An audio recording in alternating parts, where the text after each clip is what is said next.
और भेजा बात तमाशा लगोले बड़े चल निकल निकल जैसे चल यहाँ से निकल आगे से चल लाओ निकल यहाँ से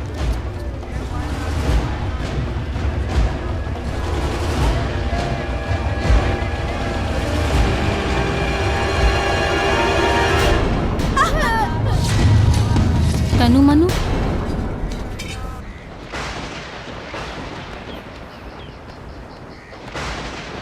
चाची चाची चाची चाची का रे अभे का भइल? तनु और मनु के केहू उठा के ले गइल। का कहवा? बाजारे में से। सरिता भौजी आईनी सरिता भौजी का भइल? का भइल?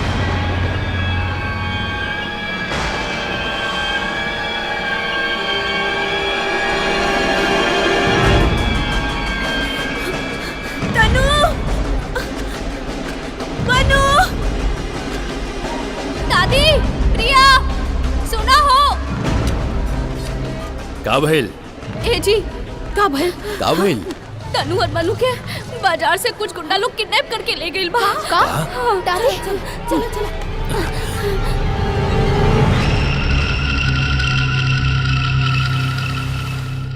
शैतान एकर मतलब ही भइल की हाँ हमार नाम प्रताप सिंह ब्रांडेड नाम छोड़ के 2 टका के चाइना मॉडल के नाम दे दिलस हमरा के हाँ करे इके हा तोर बहन हाँ बहन के लेके पेपर बेचे के काम करे ले तू हाँ हमरा लगा था कि तोर एमएमएस बनावे के ही पड़ी हाँ शैतान के मतलब मालूम बा तोहरा नहीं जल्दी ये मालूम पड़ जाए हाँ चल जो चल भाग जो चलो मनु जल्दी जल्दी भाग। ए चल जो वो दोनों को बता दे शैतान के मतलब का होला। चंदन हाँ भैया एकरा पर ध्यान रख जो तनु मनु जल्दी कर अरे सवार जल्दी कर जल्दी भागो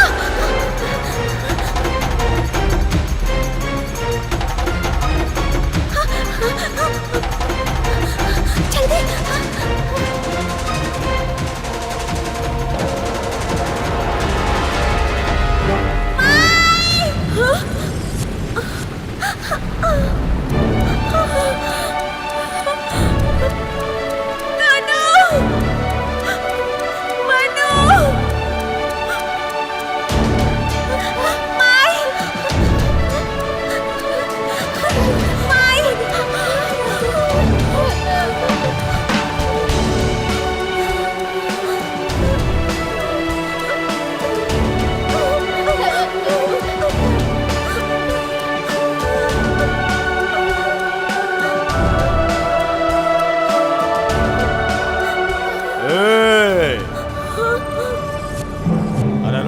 कहाँ जा रहल बाड़े? ए तोहारी लइकन के हम कुछ बतावे के चाहता नहीं। ये लोग के मालूम बा कि शैतान का होला ना ना हम बतावत नहीं।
जाके बोल दे अपन आदर्शवादी भैया के कि अगर मलकापुर में रहे के बा तब बंद कर देवे अपन प्रेस के काम और स्क्रीन प्रिंट के काम कर।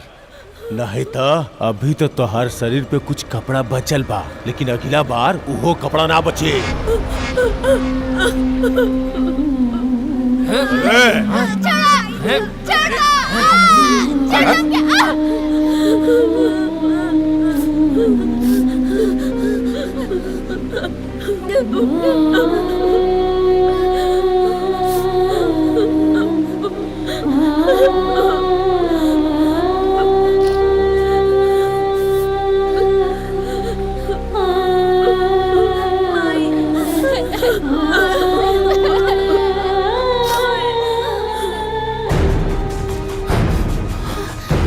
रचना का भाई तनु के कैलस थी? के कैलस बताओ हमके। बोला रचना बोला, के कैलस बताओ ना, बताओ। बताओ का भाई बतावा। वो सब प्रताप सिंह के आदमी रहलन। प्रताप सिंह के आदमी? दादी नपुंसक बाड़ा सारे, नपुंसक नपुंसक। तू लोगन के सामने एगो स्त्री पे अत्याचार होत रहे और तू सब लोग तमाशा देखत रहला। हाँ? अरे बेशरम लोग खाली निर्लज जैसन देखत का रहला। अरे जी आज हमरा साथे भइल है ना, ऊ काल तोहरा साथे भी हो सकेला, ध्यान में रखियो। ई सब लोग के लड़की के देह से पूरा कपड़ा उतरल देखे के ना मिलल हा। एकरे दुख होता सब लोगन के। तोने का रे? हाँ हाँ, औरत के शरीर देखे के बा, ई सब देख के मजा आवता। देख ले नहीं के कबो ले देख, हाय देख। अब काहे मुड़ी नीचे झुकावता रे? अब लाज आवता? ऊपर देख, ऊपर देख। माई के दूध पियत समय माई के शरीर नहीं के देख ले। हाँ हाँ, लाज आवता। हमरे बिटिया, हम सबसे विनती करत तानी, चला हमरा साथे पुलिस थाना और ऊपर प्रताप सिंह के खिलाफ गवाही दा, ओकरा खिलाफ गवाही दा। अरे चला कुछ ना बोले के बाद। अरे काहे जाता रे लोग? तू तो आवा ना। ए भाई, ए कहाँ तू इतना चुप काहे बाड़ा रे? चला ना, बोला ना कुछ। हमर बच्चिया। अरे केहू गवाही, अरे सुन। अरे आवा लोग ना हो। छोड़ब ना भैया, हम राउर साथे पुलिस स्टेशन आवे के तैयार हैं। मामा हम आई तोरा साथे। हमने सब चले भैया। हाँ चला। आदर्श, आदर्श, ये लड़ाई अब अपने के ही लड़े के बा। आखिरी दम तक, प्रताप सिंह के शमशान में पहुंचला तक। चला।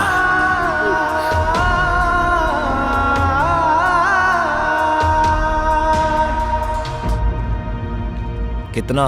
साहब 5,000। 10 में बात भैल रहे ना, बाकी के 5,000 तो हर पाप दिहन।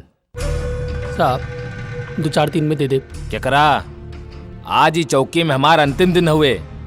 जो भी साहब बा आज के आज पूरा करके हो। जा जल्दी लेके आ, जाओ। इंस्पेक्टर साहब। आवा पत्रकार आवा, कौने काम से इला? प्रताप सिंह के आदमी भरे बाजार हमार बहन के साड़ी उतार कर बेइज्जत कैले हा। ओ प्रताप सिंह और ओकर आदमियन के खिलाफ हम कंप्लेंट लिखाओ खातिर आइल बनी। पगला गल बड़ा का? प्रताप सिंह के आदमियन के खिलाफ FIR? प्रताप सिंह के खिलाफ शिकायत लिखल गुनाह है? ऐसा मुख्यमंत्री के आदेश बा का? इंस्पेक्टर साहब, कंप्लेंट लिखा और जल्दी से कार्रवाई करा। हमरा आदेश सुने की आदत नहीं के, बता देता नहीं। प्रताप सिंह अपने दादाजी के स्मरण में चौकी बनोले बाड़न, बुझला? उनके आदमियन के विरुद्ध अगर हम FIR लिखब तो वो हमारा सर के ऊपर छत रहा दिहन। हमरा लगता रउआ अपन कर्तव्य भूल गइल बानी। ये खाकी वर्दी पहन के अपन लिहल शपथ भूल गईला का? हाँ, अरे हम सब बिसर गई। काहे से कि आज ही चौकी में हमारा अंतिम दिन हुए। हमारा गैला के बाद जे नया अधिकारी आई ना, ओकरा के सारा कर्तव्य बताइए तू और लिखा दिया गुनाह जेकरा विरुद्ध लिखावे के होखी। अरे हम्मे गरीब के धर्म संकट में काहे डारा ताड़ा? उल्टा एहसान माना प्रताप सिंह जी के कि उनकर आदमी तोहरा बहन के शरीर से पूरा कपड़ा न उतरलन। भैया तू प्रताप सिंह के आदमी के कॉलर पे हाथ लगोले बाड़ा। प्रताप सिंह तोहरा के जिंदा ना छोड़ियन। हाथ डाले के शुरुआत प्रताप सिंह के आदमी कैलसिया। और प्रताप सिंह पे हाथ डाल के अंत हम करब। याद रखियो। चला।